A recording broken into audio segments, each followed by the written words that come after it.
Now, in February 1988, around 20,000 people took to the streets of Manchester to protest about the government's introduction of Section 28, the controversial law which banned the promotion of homosexuality by local authorities. It was, and still remains, the biggest LGBT rights march in British history, and now rare footage from it is about to be made public, as Stuart Pollitt has been finding out. A mass of people making their way through Manchester. Nick filmed this footage. He'd travelled from Leicester with a camcorder he'd bought with his first paycheck. Basically, I was there because the theme was never going underground, and I felt that I was being pushed back underground by this government legislation, and I was just angry enough that I wanted to do something about it and be one of the crowd. Little did we know how big this was going to be, incidentally. There were people outside the bars cheering and supporting us, so it was a huge demonstration. Paul helped organise the march, but on the day, he was unsure how popular it would prove to be. Yeah, we had no idea how many people would turn up at the beginning of the march. Coaches and coaches appear, so it was a really joyous but also really angry demonstration. The march ended up at the town hall with a big rally in Albert Square. There were 20,000 people who attended that day. It remains the biggest LGBT march in British history. So sing if you're glad to be gay, sing if you're happy that way. In Albert Square there were speeches from celebrity activists like Sir Ian McKellen. Clause 28 is in parts designed to keep us in our place. But it didn't work with me. Because I, like you, am now out, and I'm out and about. That's what I find the most poignant. It's all those people are now locked in time, but they're in full colour. They're all shouting and screaming and singing and all the rest of it. And it brings back the anger, but also that kind of comradeship that came together on the day. This week, Nick's footage will be shown and Paul will be talking to students at Manchester Metropolitan University about the march. There's lots of interest from young LGBT people. It's great that people are aware, so it's really great that people are interested. But also that we learn from our history, and today there's still struggles in this country and across the world impacting people attacking and demonising LGBT people. Approaching 40 years on, the fight over Section 28 has been won. But for campaigners like Paul, more battles remain. Stuart Pollitt, BBC North West Tonight, Manchester. Amazing to think it was nearly 40 years ago. Right, let's... The sound of Manchester. Anna Jameson. At breakfast. BBC Radio Manchester. Anna Jameson.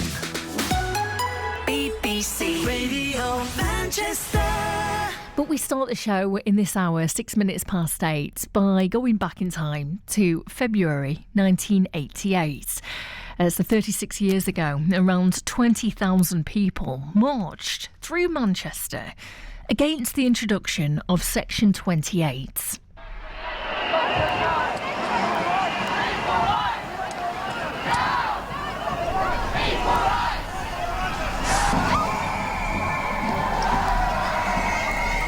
So these were the scenes in what was the largest demonstration of its kind in the UK. Section 28, that's ringing a bell. I'm thinking, well, how do I know that? It was the controversial law that banned the promotion of homosexuality by local authorities. There was Nick Lansley.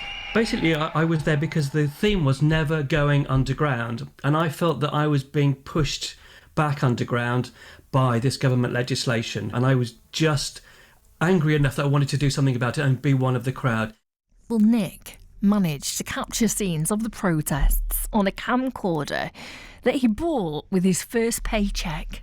All those people are now locked in time, but they're in full colour. They're all shouting and screaming and singing and all the rest of it, and it brings back the anger, but also that kind of comradeship that came together on the day. So sing if you're glad to be gay, sing if you're happy that way.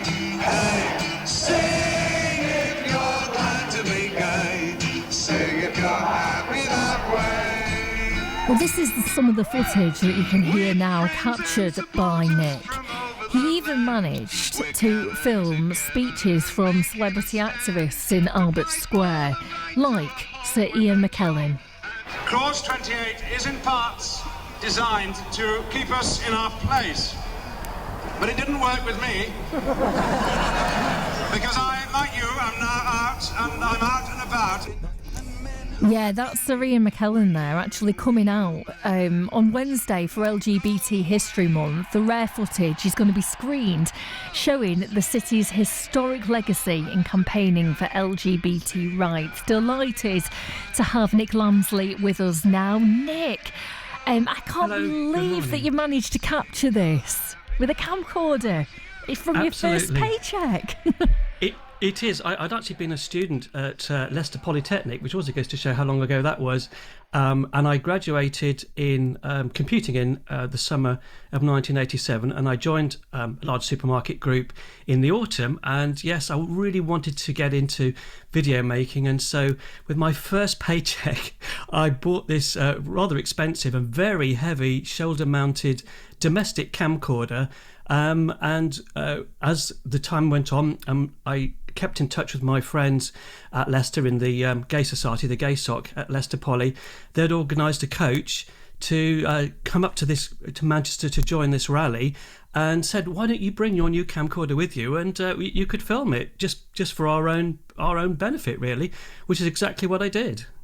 When you arrived in Manchester, what did you think when you saw the protests? Well, I think it was the size, and it was when our coach was almost arriving at its parking position, and we started seeing hundreds of other coaches, and some had banners that had been put into the windows, come from across the UK. It was just this enormous size, and it was just the camaraderie that was developing, and this sense of maybe a naive sense of the fact that we could actually halt this law by just the sheer size and numbers of us. But it was a huge event, and that's why I got the camcorder out and started filming everybody. And you've managed to really capture the size, but also the sensory attack, I guess, as well as of you arriving in Manchester, because not only were the sights visually extraordinary, but I imagine the sounds as well were just deafening.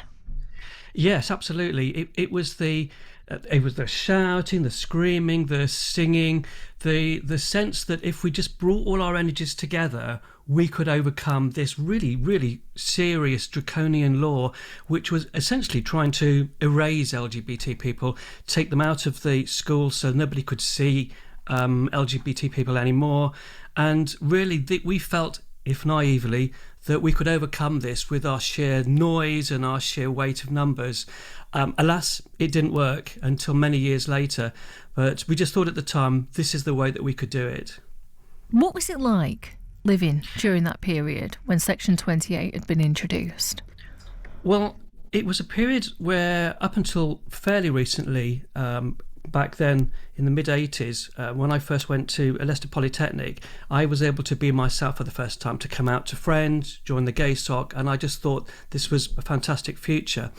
But leaving that environment and joining the real world of work, back then there was, casual homophobia comments, jokes by colleagues and people all around me, and I just had to go back in the closet. There was no way that I could be myself back then.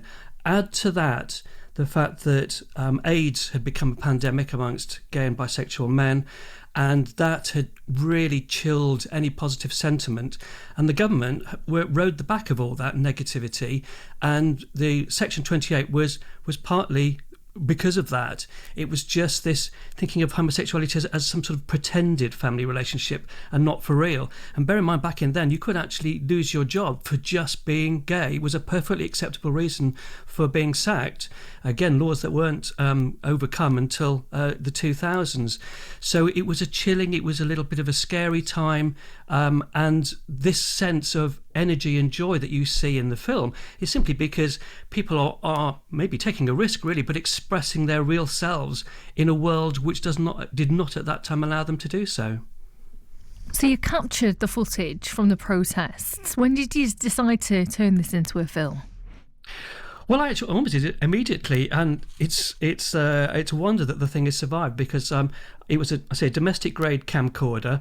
Whenever you watch the movie, you want to shout at me saying, "Why can't you keep the thing still?" It's because the whole thing was really weighing heavily on my shoulders.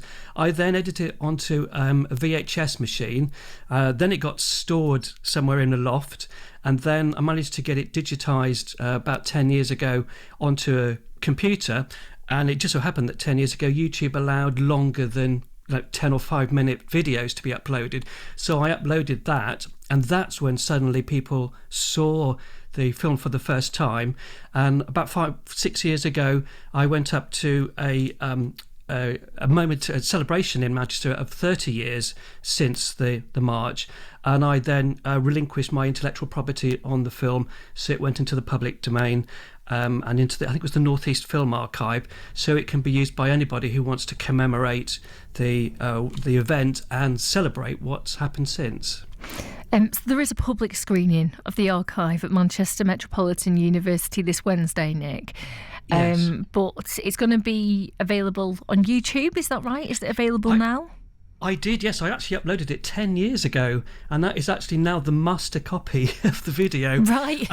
If anybody searches for Manchester Gay Rights Rally, Never Going Underground, you have to use all those words, I'm afraid. So Manchester Gay Rights Rally, Never Going Underground, which was the name of the rally, then you'll find it. And I've actually indexed it so that you can see the various speeches and who was taking part in the march. You can also, even if you're not, for whatever reason, interested in LGBT rights, you see Manchester shopping districts locked in time, so you can see C&A, the clothing shop, you can see Athena, the poster shop from long ago. So it's a real snapshot in history of central Manchester back in 1988.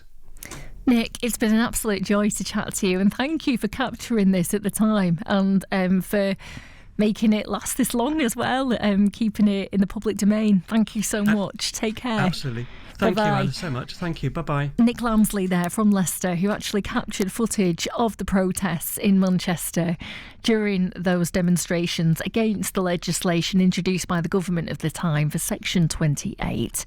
And as Nick just said, you can have a look on YouTube as well. Just search for Nick Lamsley. Right, the time now is 16...